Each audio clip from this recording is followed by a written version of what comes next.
Hello, my dear students. Today we are going to talk about the new chapter that is called as the plant kingdom. We know that all plants are included into the plant kingdom.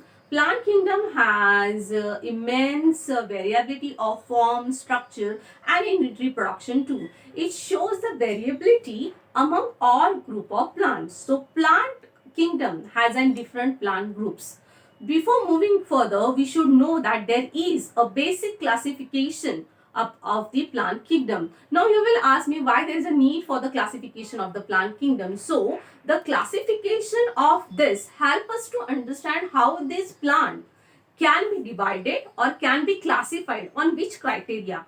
All of them are going to show us the certain specific characters which are exclusive to this kingdom, and it is helps to understand the different ways by taking the different characters. It shows some common characters that we are going to discuss here. Whenever we talk about the plants, so we know that plants are photosynthetic in nature and they contain the pigment, the chlorophyll pigment. There are the other accessory pigment also, but we are going to talk about them a little later. And it shows this, it have the cell wall which is made up of the cellulose. Even there is the one character we can discuss here, that the sex organs of these plants, they are multicellular and jacketed too. So these are some common things which we can talk about the plant. Even for this, there are the few exceptions that we are going to talk about in the outline classification of the plant kingdom. So let's get started about the basic classification. Where the plant grows exactly, on that we can talk about the where the plant which grow in the water, they are called as the aquatic plants. We can talk about the algae. Example is Spirogyra.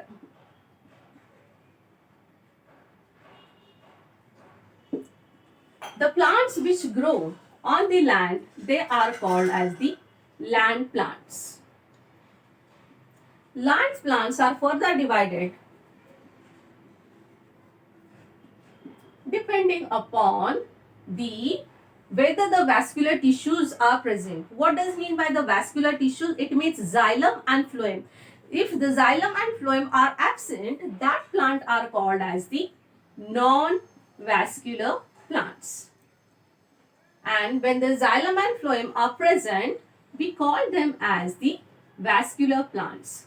First we will talk about this. We will complete this and then we will focus on the other category, that is the vascular plants. In non-vascular plants, there is the one thing that are the bryophyte. Bryophytes.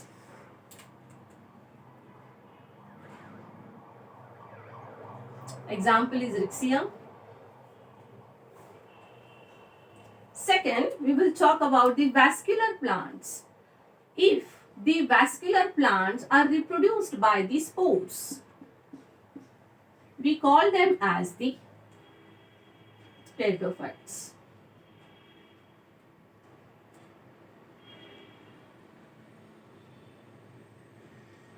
And if the vascular plants are reproduced with the seeds, we call them as the spermatophytes.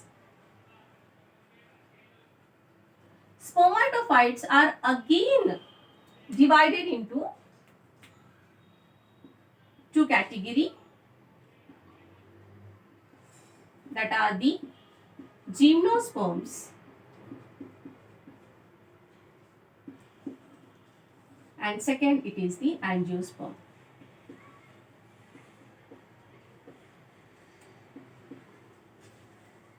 In gymnosperm, that seeds are naked. Seeds are not enclosed into the fruit. Example is Pinus, Cycas. But in angiosperm, the seeds are enclosed into the seed coat, or they are enclosed in the fruit. Again, angiosperm, it is classified, or it is divided into monocot and dicot, depending upon the how many cotyledons are present. Example are grasses, and dicot example you can take mango, and any plant you can take where it shows the groundnut, it shows the two cotyledons. So this is, guys, the basic idea about the classification about the plant kingdom. So let's talk about the technical classification which are included in our syllabus. So the plant kingdom, it is classified as the cryptogams. Question asked about what is mean by the cryptogams. Cryptogams. The lower cryptogams are called as the thallophyta.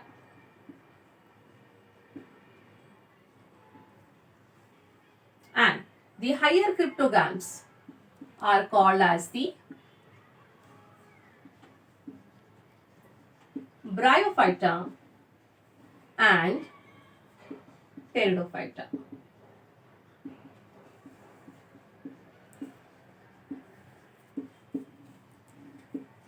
Thallophyta. Thallophyta, these are the simple in form, in structure.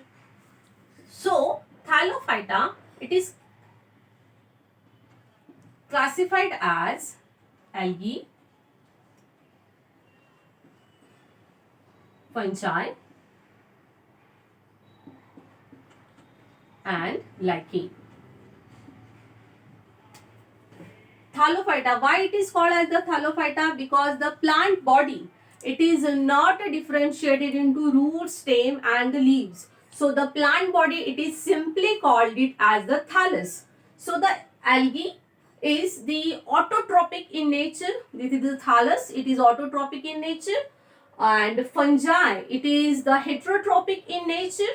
And the lichen, it is and the symbiotic association of the algae and the fungi. Let's take a one example of each. Algae, it is in a simple form, it is simple in form, structure, whatever you can say, it is a simple thallus. Example, we would study at the time of practical, that is Spirogyra. Fungi example, we can talk about the agaricus mushroom.